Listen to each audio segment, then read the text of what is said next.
Alhamdulillah, wassalatu wassalamu ala Rasulillah Sayyidina Muhammad bin Abdullah wa ala alihi wa sahbihi wa man wala wa la hawla wa la quwwata illa billahil aliyyil azim. Subhanaka la ilma lana illa ma 'allamtana innaka antal alimul hakim. Rabbi shrah li sadri wa yassir li amri wa hlul 'uqdatam min lisani yafqahu qawli wa saddid lisani wa hdid qalbi bihaqqi sayyidina Muhammad sallallahu alaihi wasallam. Usturukum ila al-darbi wa ila al-qawli wa ila al-nawr wa ila al-hikmah. Alhamdulillah, melanjutkan pengajian kita yang sebelumnya daripada ayat yang mana Allah Subhanahu wa taala yatakallam an ahkam riba wa yanha an riba, segala macam yang Allah larang daripada hal-hal yang berbau riba dalam bentuk apapun, dalam perbuatan apapun. Kemudian apa yang sudah kita sampaikan pada pengajian sebelumnya, lanjutkan daripada ayat Al-Baqarah, daripada kitab tafsir Al-Jalalain, melanjutkan daripada surat 276 yang Allah katakan dalam Al-Quran, yang yamhaqullahu riba yanqusuhu wa yadhhab barakatuhu wa yurbis sadaqat yaziduha wa yunammiha wa yudha'if thawabaha wallahu la yuhibbu kulla kaffarin bitahlil riba athim. Dalam ayat 276 ini, setelah Allah Subhanahu wa taala di ayat 275 mengharamkan secara mutlak riba dalam bentuk apapun, sebagaimana Allah katakan juga di dalam ayat yang lain, wa halallahu al-bai'a wa harrama riba, itu adalah sebuah bentuk tanda Allah telah menghalalkan sesuatu macam yang jual beli, dan Allah mengharamkan riba dalam bentuk apapun. Kemudian Allah Subhanahu wa taala yamhaqullahu riba bima'na mahaqa yamhaqu annallaha yunqisuhu wa yudhib barakatah. Di dalam tafsir Ibnu Katsir juga dijelaskan tentang makna yamhaqullah. Yamhaqullah bermakna Allah fihi thalatha ma'ani. Ada tiga makna ketika dikatakan yamhaqullah riba, bermakna yamhaqullah tiga makna. Makna yang pertama, Allah menghilangkan secara totalitas harta yang berbau riba. Di antara arti kata orang-orang yang bersangkut paut dengan riba, ya emang dia kagak punya duit, pas sudah punya duit langsung hilang, ya emang dia tiba-tiba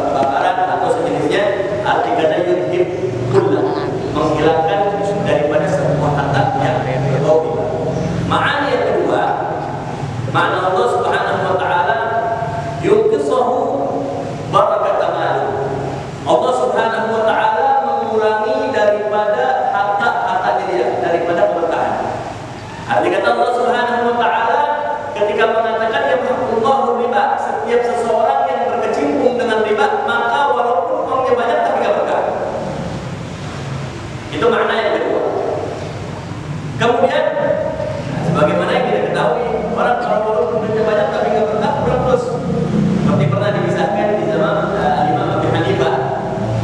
Ada seseorang datang kepada beliau dan mengatakan, "Wahai Imam, saya punya gaji uang sekitar 5 juta." Kita bilang 5 dinar 5 juta, gampang menggambarkan. Saya punya gaji cuma 5 juta, wahai Imam, tapi nggak cukup. Tolong beri saya nasihat. Lalu apa kata Imam Abu Hanifah? Kurangi gaji engkau menjadi 5 juta. Imam, 5 juta kurang, tapi suruh kurangi lagi 4 juta. Akhirnya kata ini, orang yang datang kepada beliau sam'an wa ta'ah, dia dengar dari ta'at Imam Abu Hanifah, dia minta sama bosnya diturunin gaji menjadi 4 juta. Satu bulan dia jalanin gaji cuma 4 juta, kurang juga. Datang lagi bulan berikutnya kepada Imam Abu Hanifah, wahai Imam, gaji saya kurang, 5 juta kurang, lagi 4 juta, tambah kurang wahai Imam. Kata Imam Abu Hanifah, kurangin lagi menjadi 3 juta. Kemudian dia taat kepada Imam Abu Hanifah dan dia kurangi gajinya menjadi 3 juta. Subhanallah, pada bulan berikutnya dan beliau menjalani dengan gaji 3 juta, uangnya cukup untuk kebutuhan semuanya, plus ditambah dari uang 3 juta ada sisa buat tabungan. Dan beliau heran, 5 juta kurang, 4 juta kok kurang, tapi giliran 3 juta cukup plus ada tambahan buat tabung lagi. Ajib, fata'ajab hadzal rajul. Ini orang bingung. Datang kepada Imam Abu Hanifah. Beliau bilang, "Wahai Imam, saya 5 juta kurang, 4 juta kurang, tapi giliran 3 juta kok bisa lebih, bahkan bisa nambung lagi." Lalu kata Imam Abu Hanifah, beliau katakan, ketika engkau mendapatkan gaji 5 juta, gak ada keberkahan di dalam. Makanya kurang terus, makanya gak pernah puas. Selalu kalian mengeluh dengan apa ya? Selalu kau mengeluh dengan kekurangan tersebut. Karena tak berkah. Kemudian 4 juta sama, tak berkah juga, merasa kurang terus. Tapi pas sudah 3 juta, Allah berikan keberkahan harta di dalamnya, sehingga 3 juta tersebut itu melebihi daripada yang kita pikirkan daripada nominal angka. Makanya Habib Ali Al-Habsyi di dalam qasidahnya beliau katakan apa? Habba idza barakal maula talakil hubu. Satu biji kalau Allah udah kasih keberkahan itu kayak biji-bijian. Seakan-akan menggambarkan apa yang di antara mukjizat Rasulullah sallallahu alaihi wasallam yang disebutkan di dalam Maulid. Yadahu tadharu barakatuhuma fil mata'im wal mashad. Tangannya Nabi itu memberikan efek dampak keberkahan. Makanan yang sedikit bisa jadi banyak, minuman sedikit bisa jadi banyak.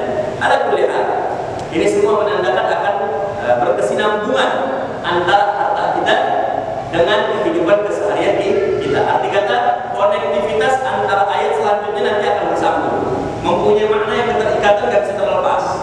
Jadi ini akan kita kupas tuntas makna daripada yang Allah adalah tanda di antara makna yang kedua. Yang pertama, Allah menghilangkan semua riba. Yang kedua, yang Allah riba yutusahu ma lahu min barakat mali. Allah menghilangkan dan mengurangi keberkahan di hartanya. Kemudian yang ketiga adalah annallaha yu'adzab lahu fid dunya wa yu'aqab lahu fil akhirah. Makna yang ketiga, orang yang masih berkecimpung dalam riba, dia diadab di dunia, dipuji anaknya belangsa, anaknya ngaku perbuatan, bininya yang ngaku sesuatu yang melanggar syariat Allah, dipuji di dunianya terus susah, Allah diadab habis-habis. Kenapa? Karena dia sendiri makan riba. Dia sendiri yang menghidupi orang-orang yang berada di rumahnya dengan uang riba. Akhirnya apa? Dia dapati di dunia penuh dengan adab dan ujian yang bertubi-tubi. Lalu dia bilang, ini ujian kasih sayang Allah Subhanahu wa taala. Ente makan riba, ente makan haram, seakan-akan ini rahmatnya Allah.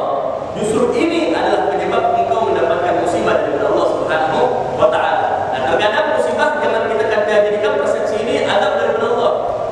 Wa ba'dal ahyan musibah hadhihi rahmah min Allah, yang turun kepada hamba-hamba Allah dilihat dari dua makna kehidupan. Kalau hidupnya dia sesuai dengan tuntunan syariat, ya imma Allah yukaffir dhunubahu, yukaffir sayyi'atah, Allah menghapuskan segala macam dosa-dosanya, wa yu'li darajatah, mengangkat derajatnya. Kalau kehidupannya dia lurus dalam syariat Islam, jadi kita bisa nilai dalam kehidupannya dia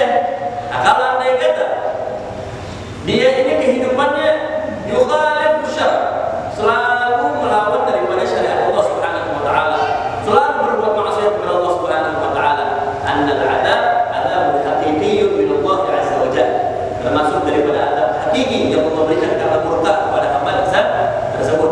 Nah, inilah menggambarkan bahwa apa yang kita nampak adalah sebuah penilaian untuk akhirat kita. Habib, kita kan nggak berhak menilai orang. Bagaimana insan yang berdoa dalam sisi manusia, kita menghukumi dengan sesuatu yang zahir.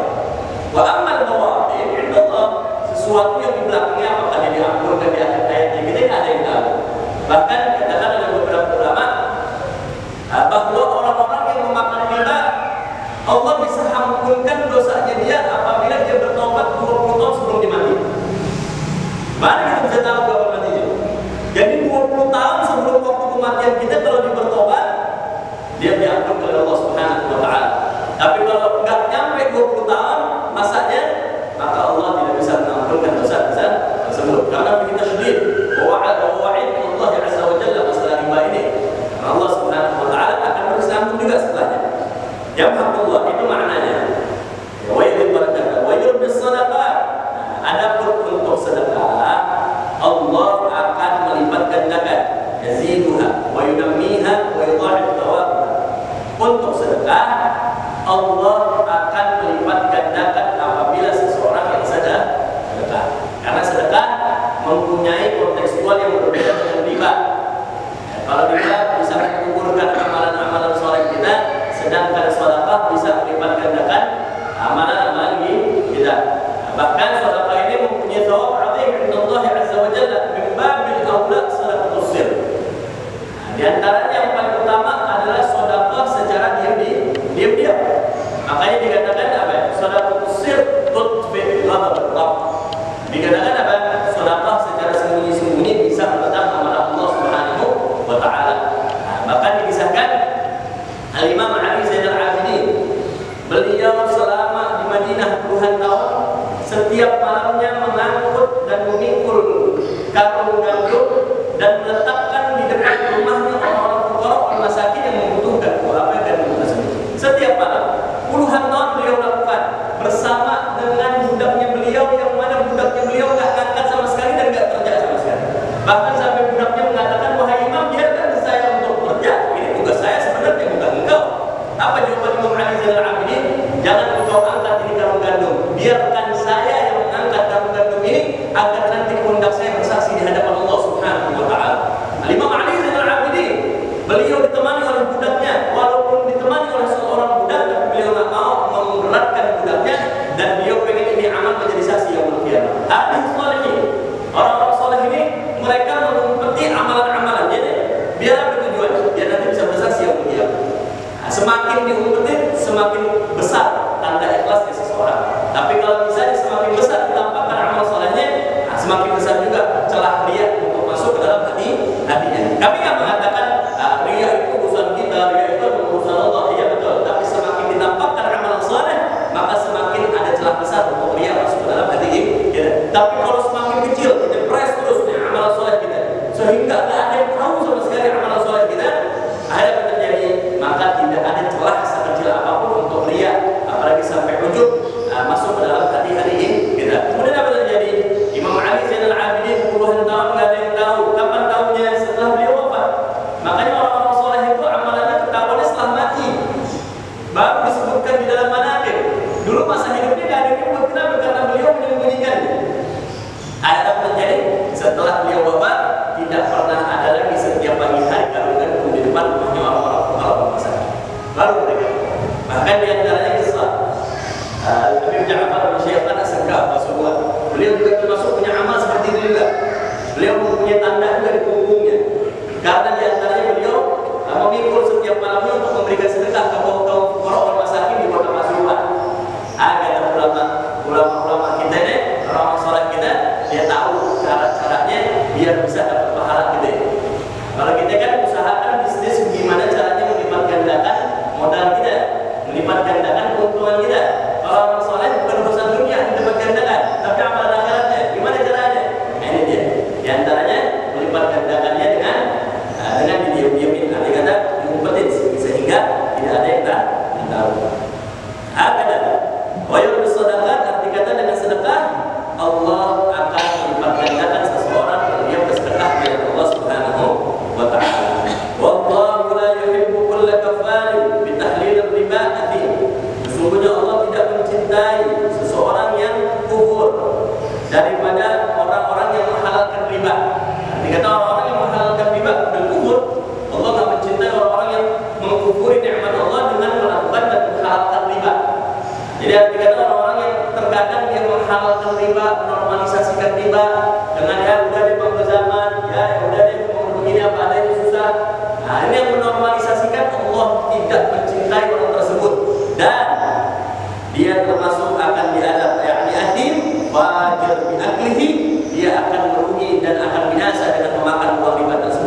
innal ladzina amanu wa 'amilus solihati wa aqamus salata wa atawuz zakata lahum ajruhum 'inda rabbihim wa la khaufun 'alaihim wa la hum yahzanun.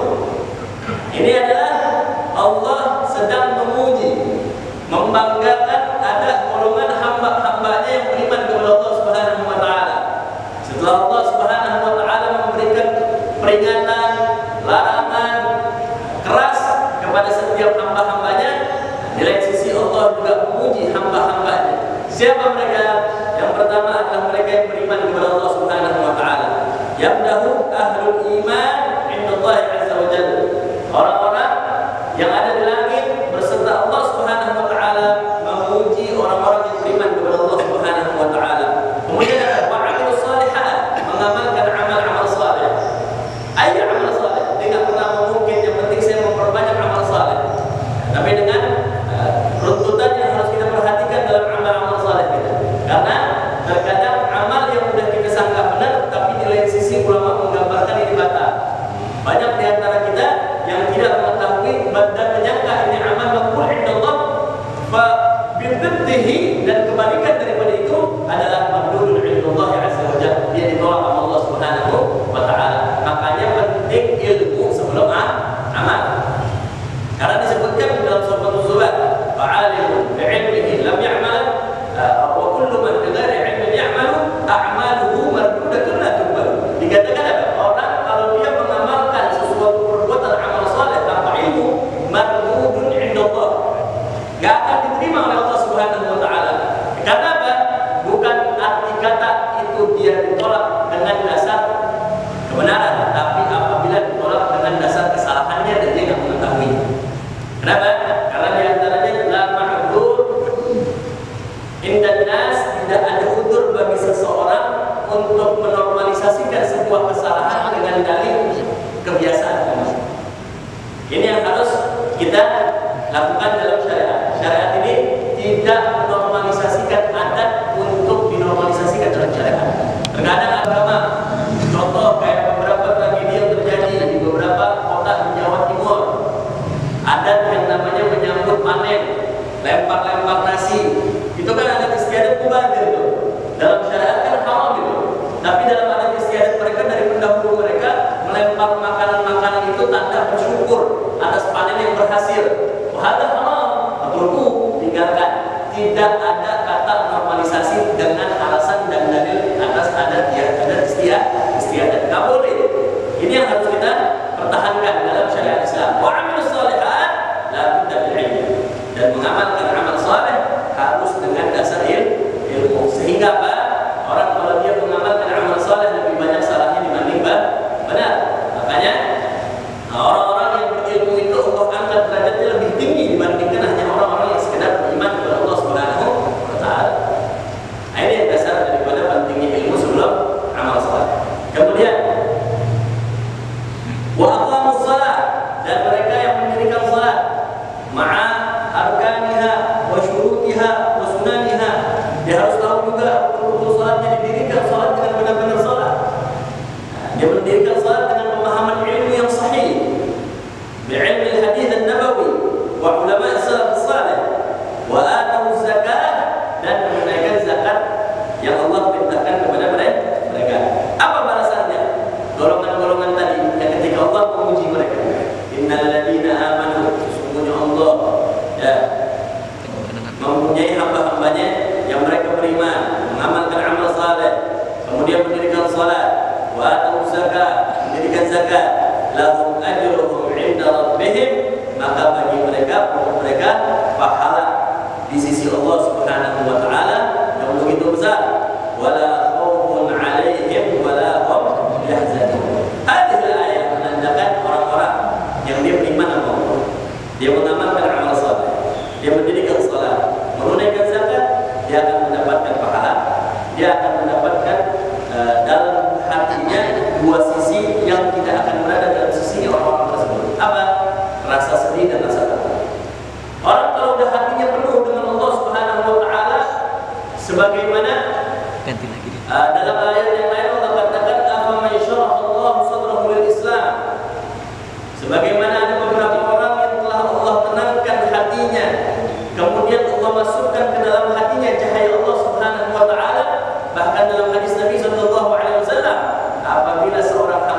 yang di dalam hatinya dimasuki cahaya Allah Subhanahu wa taala, maka hatinya akan lapang dan akan tenang. Makanya mungkin kita pernah merasakan di antara kita. Mungkin pernah di antara kita bangun malam. Ketika bangun malam kita nangis munajat kepada Allah, mengeluh kesah, curhat, mengeluhkan kesulitan kita. Tiba-tiba kita bangun malam hari, kita minta Allah, kita sholat, nangis, segala macam, minta hajat Allah, minta diampuni dosa kita sambil nangis dengan ikhlas pada malam hari. Pasti ketika pagi hari kita jalani hidup kita tanpa ada rasa sedih, tanpa ada rasa takut. Kenapa? Karena pada malam hari Allah masukkan cahaya-cahayanya ke dalam hati hamba tersebut. Kayak orang kalau ada dalam hatinya udah ada cahaya Allah, ada rasa takut kepada Allah. Dia merasa dirinya tidak takut kepada siapapun kecuali kepada Allah Subhanahu wa taala, dan dia tidak pernah sedih dengan hal urusan dunia kecuali atas semua yang bersangkutan kepada Allah Subhanahu wa taala. Kemudian setelah Allah memuji hamba-hambanya, Allah katakan lagi dalam ayat selanjutnya, ayat 28, ya ayyuhalladzina amanu taqullaha wa daru ayyutruku ma baqiya minar riba in kuntum mu'minin. Wahai orang yang beriman, bertakwalah kalian kepada Allah Subhanahu wa taala. Wa daru bermakna utruku, tinggalkanlah, ma baqiya minar riba, dari apa-apa saja yang tersisa dalam urusan riba. In kuntum mu'minin, apabila kalian beriman kepada Allah Subhanahu wa taala. Wa hada ayat nazalat fi kisah salah satu kabilah di Mekah sedang bermuamalah dengan Banu Mughirah. Ketika bermuamalah dengan Banu Mughirah, ada istiadat jahiliyah yang belum hilang dalam sisi mereka. Kemudian Banu Mughirah menolak interaksi dengan hal tersebut dan melaporkan kepada gubernur Mekah.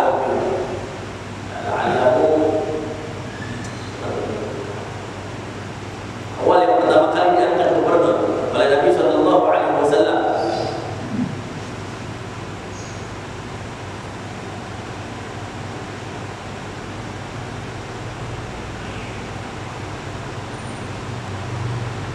Uttab bin Asir. Uttab bin Asir. Jadi Uttab bin Asir ketika awal Fathu Mekah, ketika itu Rasulullah Sallallahu Alaihi Wasallam memerintahkan Bilal bin Rabah untuk naik ke atas Ka'bah. Ketika naik ke atas Ka'bah, fa'adzana Bilal bin Rabah di amri Rasulullah Sallallahu Alaihi Wasallam. Ketika adzan sedang dikumandangkan, ketika itu kumpul ada 3 yang masih termasuk pembesarnya kafir jahiliyah atau Quraisy. Ketika itu diantaranya Uttab bin Asir, kemudian Abu Sufyan, kemudian Hisham. Nah, 3 ini mempunyai kata-kata yang istimewa. Yang pertama, Uttab beliau mengatakan, sungguh Allah telah merahmati Asir karena dia telah meninggal duluan sehingga tidak mendengarkan adzan tersebut. Kemudian Hisham mengatakan, sungguh penyesalan terbesarku ketika saya mendapati Islam telah masuk ke dalam Mekah dan menang. Illa Abu Sufyan, kecuali Abu Sufyan, dia katakan, sungguh saya tidak berani berkata-kata, takut batu-batu ini bersaksi di hadapan Allah Subhanahu wa taala. Ketika itu Rasulullah keluar dan beliau mengatakan, wallahi demi Allah saya telah mengetahui apa yang kalian ucapkan. Dia ucapkan satu persatu, Uttab kamu mengatakan seperti ini, Syam kamu mengatakan seperti ini. Anda Abu Sufyan, kau tidak mengatakan apa-apa karena tidak ada saksi yang menyaksikan kamu mengucapkan sesuatu kalimat. Kemudian Uttab melihat mukjizat di Rasulullah, ta'ajub. Begitu dia ta'ajub melihat Rasulullah SAW, akhirnya dia masuk Islam dengan mengucapkan 2 kalimat syahadat.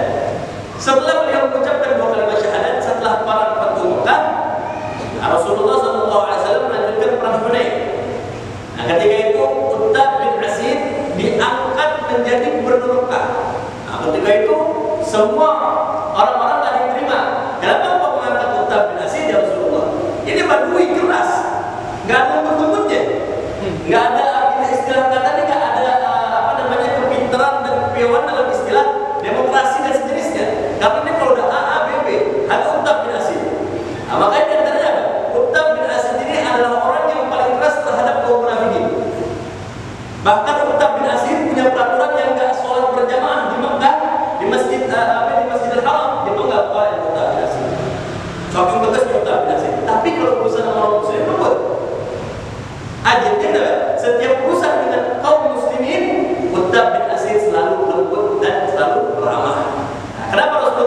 mulia karena Utbah bin Asyid mempunyai ketegasan dalam suatu perintah. Yang dibutuhkan ketika itu di Mekah adalah sebuah ketegasan dalam suatu hukum.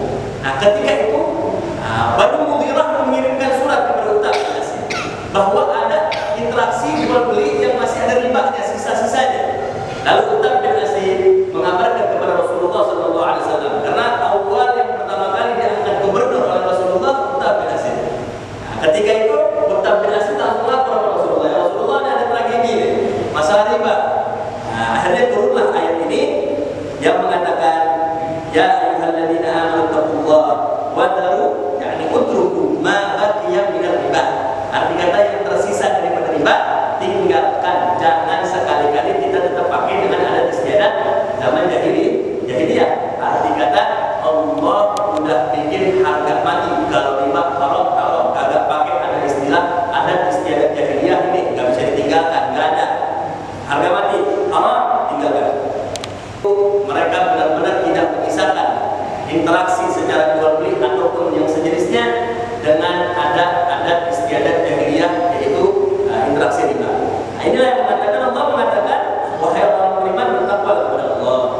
Utruku, tinggalkan ma baqiya minal riba, daripada apa-apa saja masih tersisa daripada riba, dari adat istiadat kalian ketika zaman jahiliyah, tinggalkan. Dan Allah Subhanahu wa taala, in kuntum mu'minin, apabila kalian beriman kepada Allah Subhanahu wa taala. Shadiqina fi imanikum, bermakna kalian jujur atas keimanan kalian. Tinggalin kalau kalian benar-benar jujur dengan iman kalian. Fa inna min sya'nil mu'minin imtithal amrillah ta'ala, di antara ciri khasnya orang yang beriman adalah menaati apa yang Allah perintahkan. Nazalat lamma qala ba'd as-sahabah ba'da nahyi bil iman kana lahum qabr.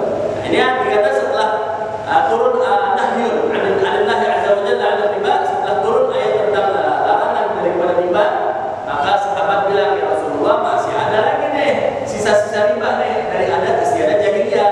Nah, turunlah ayat ini. Fa in lam taf'alu, kemudian ma amartum bi, kalau kalian masih kagak mau meninggalkan riba, kalian masih melakukan hal-hal riba, arti kata kalian tidak mau mentaati perintahku, fa'danu i'lamu, kata Allah Subhanahu wa taala, bermakna ketahui, biharbin min Allah wa Rasulih, maka kalian telah mengibarkan bendera perang kepada Allah dan Rasul. Kalau antum sudah perang sama Allah dan Rasul, siapa yang bisa masukkan? Siapa yang bisa menolong ente? Siapa yang bisa membuat hal ini bisa menang? Karena Allah yang menciptakan segalanya. Karena kalau udah orang udah tahu tentang riba halal, nggak boleh dilakukan, masih dilakukan, tanda bahwa dia telah mengibarkan bendera perang kepada Allah dan Rasulnya. Lakum fihi tahdid syadidun lahu, fihi peringatan, ada peringatan yang keras untuk bagi mereka para pemakan riba. Dan makanya apalagi urusan bank konvensional, apalagi sekarang kita nggak bisa lari dari bank. Makanya orang-orang salihin mereka menghindari bank kecuali urusan penting doang.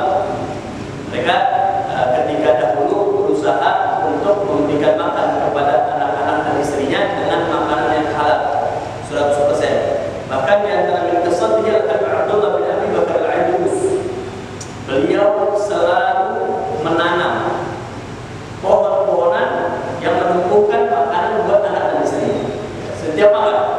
Arti kata makannya langsung dari kebunnya dia sendiri. Karena apa? Beliau takut nantinya kalau bersaksi yaumul qiyamah akan ditanya hisab oleh Allah Subhanahu wa taala. Orang kalau udah hisab bukan seperti 2 menit, bukan seperti 2 jam, ratusan tahun kan? Itu pun hartanya paling dikit. Illa ba'du mu'minin, di antaranya Allah katakan, yarzuqu man yasha' bighairi hisab. Ada beberapa orang yang Allah kasih rezeki tapi enggak Allah hisab. Ini orang pilihan yang Allah berikan rezeki banyak tapi enggak Allah hisab. Mungkin Allah lebih memahami apa yang tidak kita pahami. Ini pentingnya kita jangan sampai berkecimpung dengan hal-hal ini. Qalu balamma nazalat qalu la yadailana biharbihi wa in tubtum. Kemudian setelah turun ayat ini dikatakan tidak ada tangan bagi kami untuk berperang kepada Allah dan kepada Rasulnya. Karena tidak ada kekuatan kita lawan Allah Subhanahu wa taala. Antum lemah semua, kita lemah semua, manusia lemah.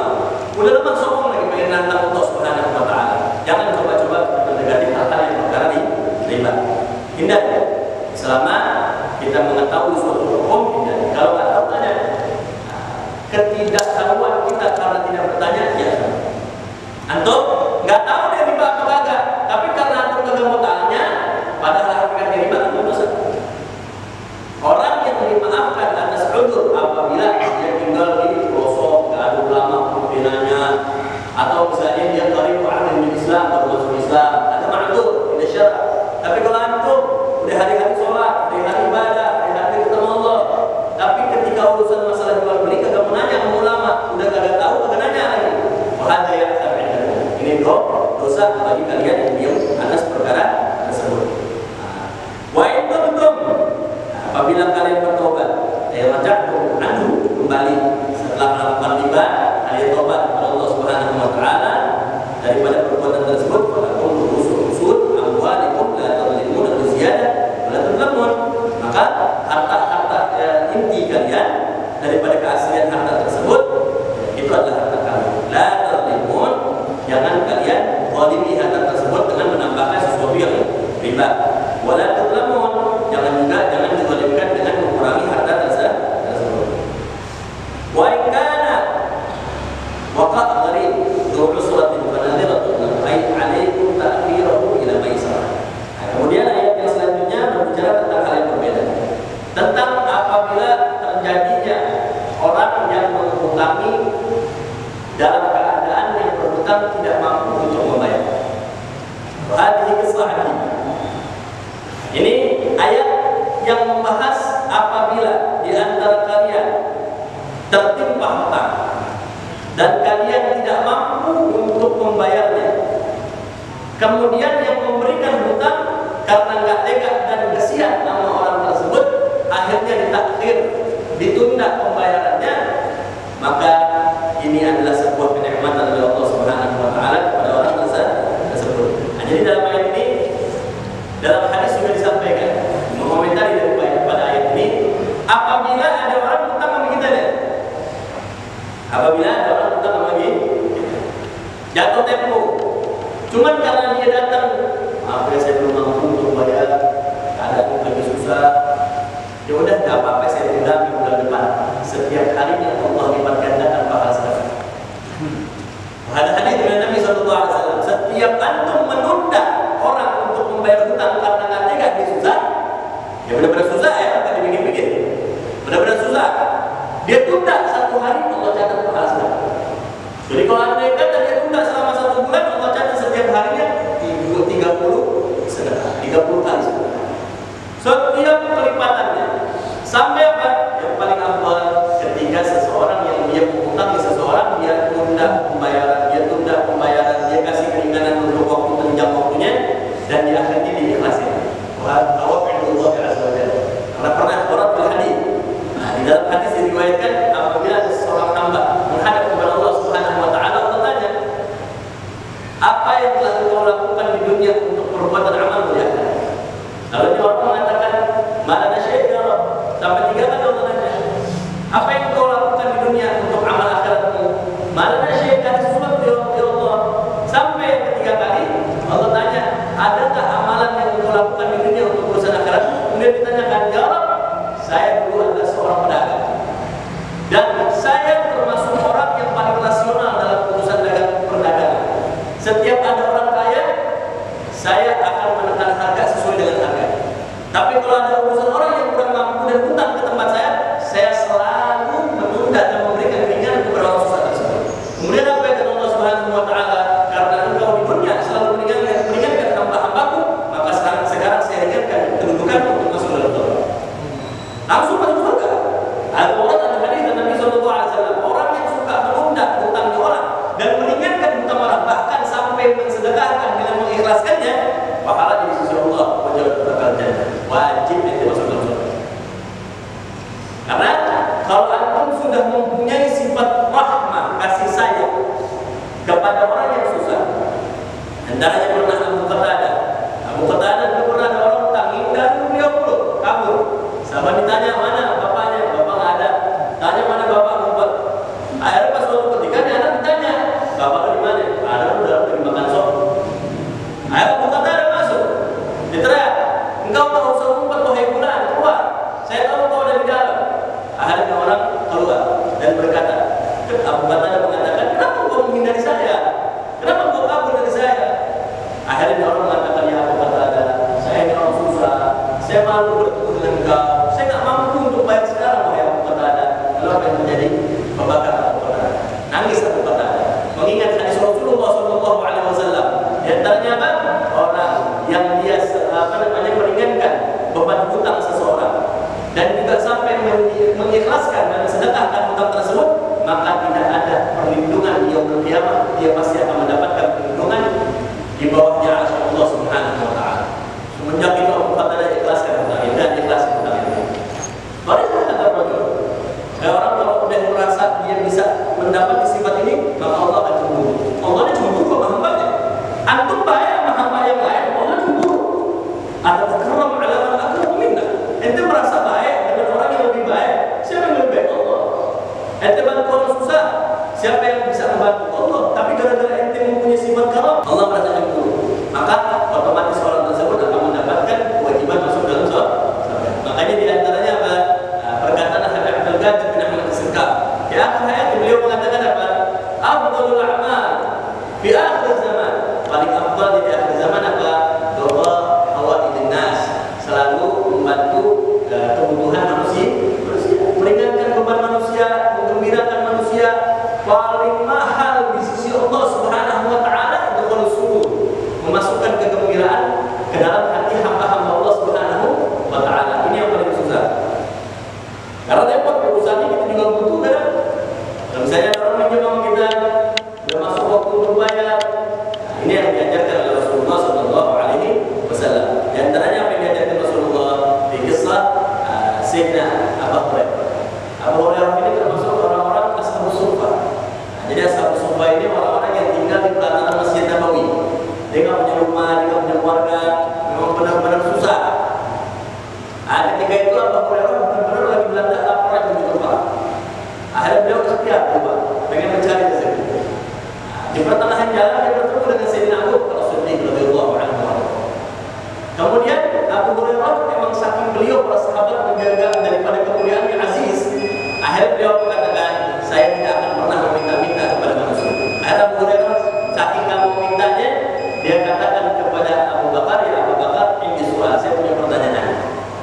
Kemudian apa pertanyaannya? Dijawab buat coba Abu Bakar. Tapi lama jawabannya. Tujuannya bukan buat tanya, tujuannya buat tanya biar ditawarin bakal belum, hampir rumah, tujuannya begitu. Tapi enggak, jawab lama. Akhirnya terjadi. Abu Hurairah ditanya, ada surat, ada lagi bertanya, enggak ada.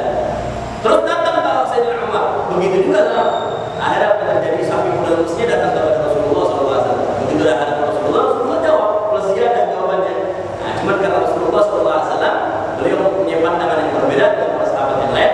Ditanya, kata guru nama syarukun ya Abu Hurairah, udah makan belum? Udah minum belum ya Abu Hurairah? Belum ya Rasulullah. Akhirnya masuk Rasulullah.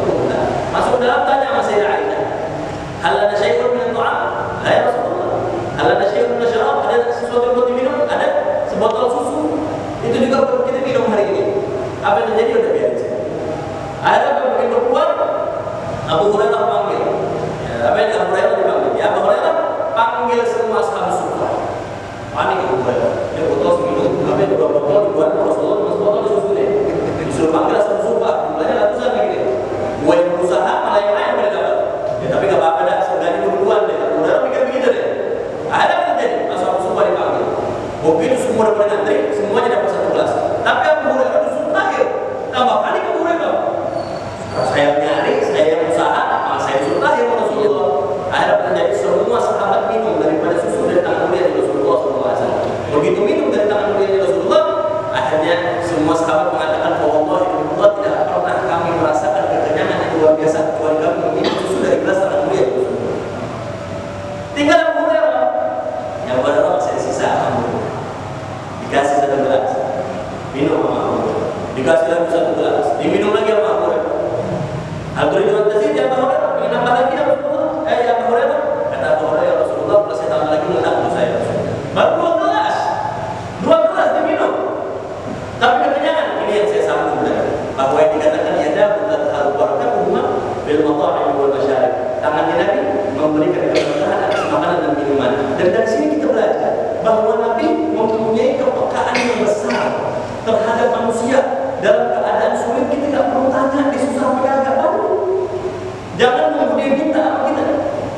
Yang harus diajarkan daripada ini, ilmu yang kita bawa rasa peka yang besar, sehingga kita bisa saling membantu satu sama lain saudara kita yang muslim dalam keadaan susah dan sulit. Mudah-mudahan Allah berikan kemudahan dan